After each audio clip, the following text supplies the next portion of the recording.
Hi, everybody. Today we are looking at what it means to campaign for the President of the United States. So, the campaign process for running for President of the United States is a long and arduous one. Many complain that it is too long, that we should have laws that restrict the amount of time that the presidential campaign can begin.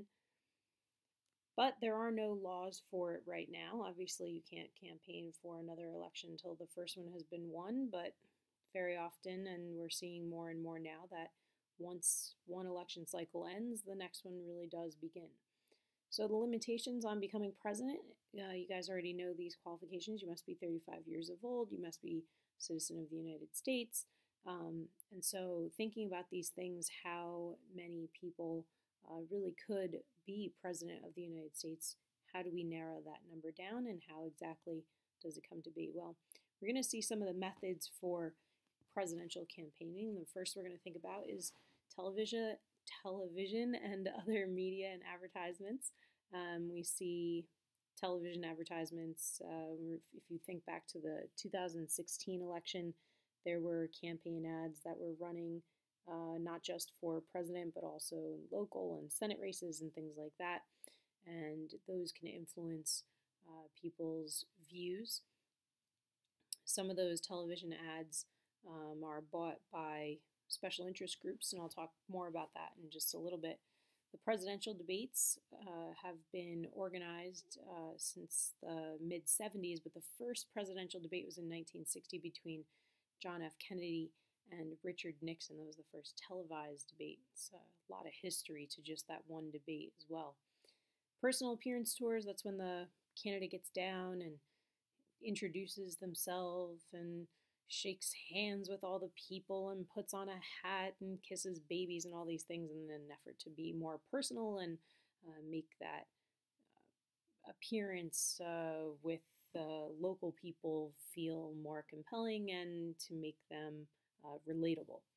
Telephone campaigning or just citizens to vote, but also that could be more at the last minute, getting people out to vote. They're only going to call the group that they are supporting. So obviously Republicans are going to call Republican households and urge them to get out and vote because they don't want to urge Democrats to go out and vote. That would only hurt their chances. But phone canvassing, what's called from the political campaign side, phone canvassing is used oftentimes to get a feel for where people are leaning. It can also be kind of like a poll, and that will let local party groups know if they should continue targeting that particular household or those particular voters. And computers, obviously, in all of our online digital media age, there's campaign avenues through Facebook. This was one of the most Facebook-heavy campaign seasons in 2016, the last one that we had, and things through Snapchat and Twitter, obviously integral to now not only the 2016 campaign, but now through the presidency here. So we're seeing these social media sites offering another avenue for campaign, and those purchases are influential through that way. Candidates also seek endorsements from famous people, retired politicians. They come out and throw their support behind the candidate of their choice, and the president helps his or her political party as well. Remember that is the party leader role that they have in that position. So in 2016, for the 2016 election, President Obama came out and put his support behind Hillary Clinton. That was his role as the Democratic Party leader. And so when you have a president who is not going to be running because they've filled their 2 terms, then that is something that they would do. Candidates also use propaganda, which is a type of message aimed at influencing your opinions. This is one word that we definitely need to have. We'll talk later in the unit about propaganda and ways that candidates can sometimes change realities, but also sometimes all they're doing is just exaggerating some facts or making things sound a lot nicer than they can be with generalized statements. We'll talk all about propaganda a little bit later in this unit. So given all of those different methods for campaigning. The purpose of a campaign is obviously to win a vote, and all of those efforts make come down to one factor that's really going to determine who is going to be ahead of the pack, and that is money. Money drives all of these things. So we'll just look at a few statistics right here. This is the change in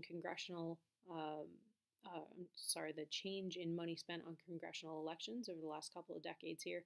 And so we see the cost, $1.6 million being spent in the average House race, which is over 300% increase, and that's a lot of money because that's a small area. It could still be up to 500,000 people though that you're targeting to get out and vote. And then we see in the Senate even more money, up to $10 million. And so these are the congressional races. When we look at the presidential race increases, we look back all the way to 1908, but these have dramatically increased since the late 1990s and early 2000s. And seeing that the 2012 election was almost a $2 billion election that cost. When we think about the 2016 election, I'm pretty sure it was almost double that. So financing these campaigns comes from money that's raised both publicly and privately. And so candidates will ask individuals like us, to go, if you support me, please, like my Facebook page, which doesn't cost you any money, and feel free to donate. And the big donate button pops up, and you have the opportunity to support the candidate of your choice. Because there have been questions to Congress in how much this money is driving the political agenda of these candidates once they get elected into office, Congress has responded in an effort to limit how much money is influencing politics. So these are the three ways that Congress has tried to reduce the flow of money into presidential campaigns. They've tried to limit it in three different ways. Here's the first. The first is to limit direct contributions to candidates. That means that I, personal citizen, can only contribute $2,500 to a candidate. That's the maximum amount of money. It's a significant amount of money, but it is not enough to influence an election, and therefore would not give me personally enough of a role to push my personal agenda on that candidate should that person come to be elected.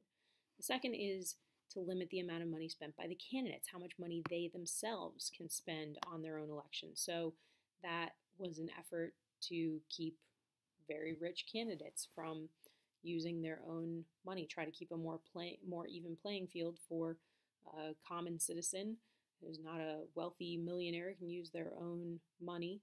And the third effort was limiting money spent by individuals trying to influence elections. So that means that, okay, say I've already spent the $2,500, I've given that money directly to a candidate. I have my favorite candidate, say Mitt Romney, so I'm going to put my money behind Mitt Romney. Now, once I've done that, that would be the end of it. But what they're saying is that you can still go and use, if you're a wealthy private citizen and you have millions and millions of dollars to spend, but you can't give any more than $2,500, you can now take your millions of dollars to create ads endorsing Mitt Romney, or spend your money to affect the election in another way. Maybe you want to make advertisements to, put down the other guy, or however it may be. So that one was an effort in limiting your influence in the election, not directly to the individual, but maybe to an organization or creating ads. So those are the three ways that they have tried. But the Supreme Court has ruled that the second and third ways are a violation of the First Amendment's freedom of speech. So the only one that is actually limited right now is the direct contributions. They've tried to do the other two, but the Supreme Court ruled against it. They said basically that your money is, in effect, your way of pronouncing who you believe in, and you're using your freedom of speech by supporting this person. If you want to give millions of dollars to pay, or if you want to pay millions of dollars for an advertisement that's going to support Mitt Romney, then you are allowed to do that because you are thereby saying, I believe in Mitt Romney, and that should be for your freedom of speech. That should be in support of that. The same way for number two, if a personal candidate wants to spend, if they're running for an election and they want to spend millions of their own dollars, that's their freedom of speech to say, I should be elected. This is the money that I want to spend. So 2 and 3 didn't make it through. Those are things that are allowed. People can spend their own money on their own candidacy as much as they want. There's no limit there now, and there's no limit on how much you can influence elections. So the reluctance for the reform, these rules for what can and cannot be done in an election for fundraising are decided by the Congress people. And so Congress people who are already incumbent lawmakers, that means that they are already in Congress, are hesitant to change these rules because it might help out their opponents. And so if they're sitting in office and someone else is trying to get elected, they are concerned that they might lose their own seats or their own power in Congress. All right, that's all we have for campaign and finance reform, different ideas about that. Stay tuned for the next video.